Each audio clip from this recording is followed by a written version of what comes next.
I'm here today. I'm actually skipping a class to be here. But I'll always remember what they said to me just a couple of days ago. They said, Anton, go out there and tell your fellow citizens that socialism, Marxism, is rearing its ugly head in America today.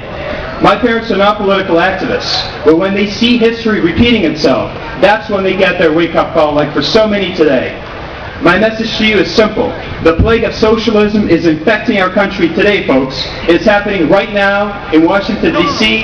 It's happening in Boston. It's happening in our town halls, and we have to take that back. Many of you probably saw the Newsweek cover that asked, are we all socialists now? This is a couple months ago. Well, I'm sure as hell not a socialist, and I don't think any of you guys are either. No.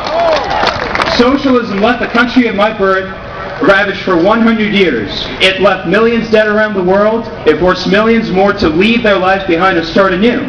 Let's not let that happen here. The truth is that America now stands as the sole beacon of liberty in the entire world.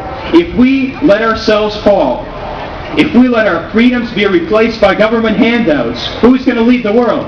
Communist China? Russia? The European Union? Absolutely not. No!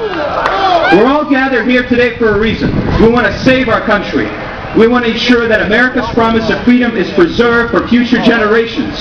There's a very tough battle ahead of us, though. We're facing a clique of corrupt politicians at the helm of a bankrupt government bloated with debt that those politicians are hoping that we pay off with our own tax dollars. We have to also win back the trust of our fellow citizens who were lured by the empty promise of demagogues that predicted that America can't be number one forever, and that if we only give up this freedom or that, we'll be able to die in peace, albeit in a stale socialist country, modeled after some nearly defunct European state. My fellow Americans, we have to fight. Being at this meeting today is only the first step. We have to learn from history. We can't let what happened around the world happen today in America. Stand up, my fellow citizens. Take the lead in fighting for the principles of our Constitution. Run for office. Volunteer in our community. Educate our fellow Americans about what makes our country great. Reclaim liberty. Cast off tyranny. God bless you. And God bless the United States of America.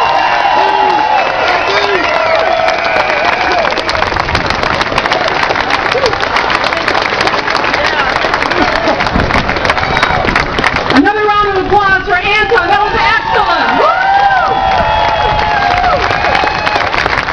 Last year, we estimated we had about 2,500 people here. I got to tell you, the view from up here is so exciting. We've got a heck of a lot more than that. Woo! Get those signs up. We've got the Worcester Telegram here taking pictures. We've got Charter taking pictures. Show them all. Look at all those signs. Excellent. All right, our next speaker, Dr. James Alex. He's a fellowship-trained, double-board certified facial plastic and reconstructive surgeon. He was the director of 2 university facial plastic and reconstructive surgery programs, one at Yale, the other at Leahy Clinic, BU.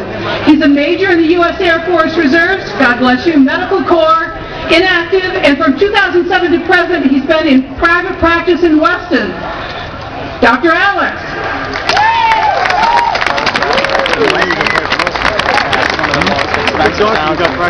Yeah.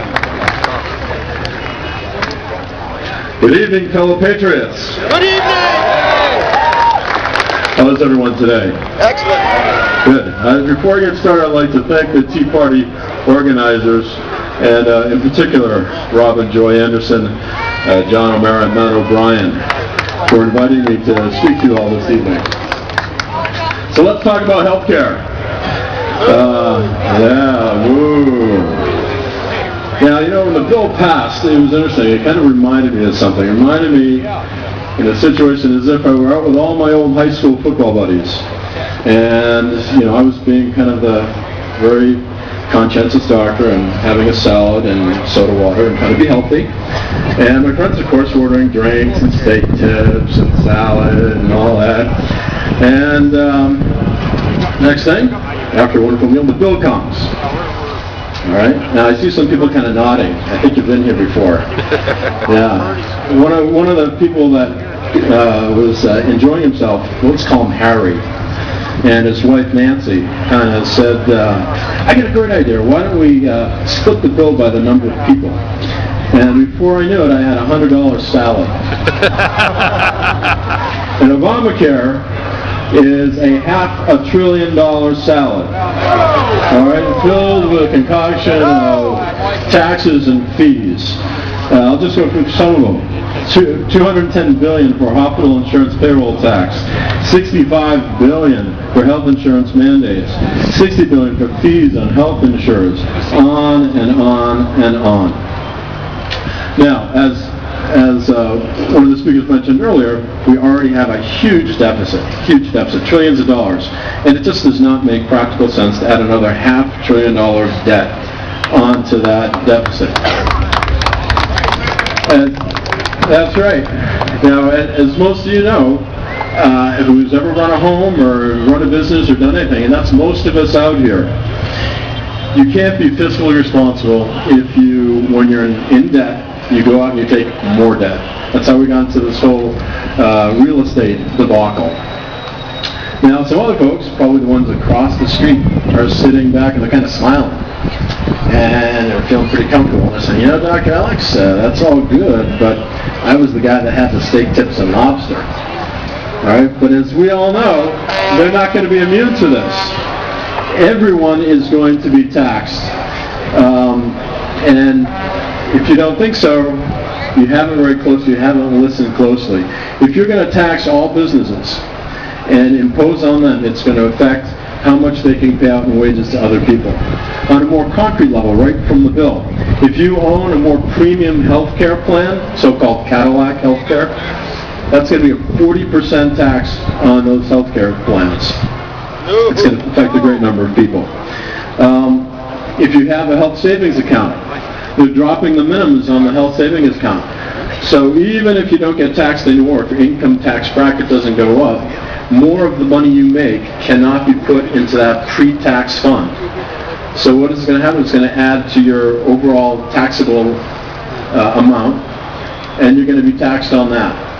And even if you don't get health insurance, you may be young, you're a college student, and you say, I just can't afford it. You're going to get a tax in the form of a fine. They're going to fine you for not getting the health care insurance. But I make less than $250,000. It's not going to hurt me. I should have had you. This is just where I was going. Of course it's going to affect you. Just for those if you make less than $250,000, but you have a Cadillac health care plan, you're going to be taxed. All right, if you're a student, you make less than $250,000, you're going to be taxed. So it's just going to keep on going. But there's a bigger issue. Just taxes and the money. This is really a constitutional issue. It's a states' rights issue. The government does not have the right. The government does not have the right to tell the states it has to pay in unfunded mandates. That's right. That's not legal. Now, how did they get around this? All right. Now, you all know the chicanery that was going on in Washington, D.C. Right? Backroom deals. They gave Stupak, $700,000, and all of a sudden, children don't matter anymore. All these backroom deals. So how did they get around this? How can they impose on the states? Well, it's the commerce law. It's a interstate commerce law. So and I'm going to just simplify and go right to the bottom line. Basically what they did is they said that people that don't work, people that don't get health insurance are inactive, and that becomes a group. That becomes an economic group. Because of their inaction, they affect the economy. And therefore, because they're this group and it's interstate, they can now pass a bill that affects everyone. So this means that you can now be forced to do things that you don't do. If you choose not to do something, the government can force you to do it.